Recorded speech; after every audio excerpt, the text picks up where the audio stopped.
Good morning to everyone. তো আজকের ভিডিওটা শুরু করছি সকাল থেকে। আর সকাল সকাল উঠেই তো দেখি মাছ করেছে ঘুগনি আর পরোটা। তো আমার ঘুগনি খেতে খুব ভালো লাগে, তাই আমিও একটু স্যালাড কেটে নিয়ে বসে পড়েছিলাম খেতে।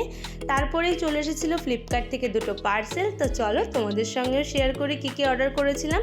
প্রথমেই অর্ডার করেছিলাম এই মিনিমালিস্টের ফেস ওয়াশটা, যেটা আমার অয়েলি স্কিনে কিন্তু ভালোই রেজাল্ট দিচ্ছে, তাই একটা শেষ করে আমি আরেকটা অর্ডার করে নিয়েছিলাম।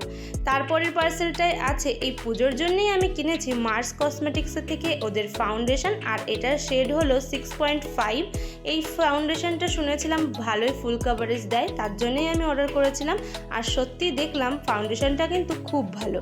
তারপরেই লাঞ্চে ছিল আর চিকেন কষা আর ভাত আর স্যালাড। তো লাঞ্চটা সেরে নিয়ে একটু ঘুমিয়ে পড়েছিলাম, আর ঘুম থেকে উঠে দেখি ভাই এনেছে বিঙ্গো টেরেমের, তার সঙ্গে কুরকুরে লেজও ছিল। তো সেটাকে রাত্রে ডিনারটা সারলাম দুপুরের চিকেন কষা আর রুটি আর স্যালাড দিয়ে। তো ভিডিওটা আজকে এই পর্যন্তই। কেমন লাগলো অবশ্যই জানিও, ভালো লাগলে একটা সাবস্ক্রাইব করে দিও।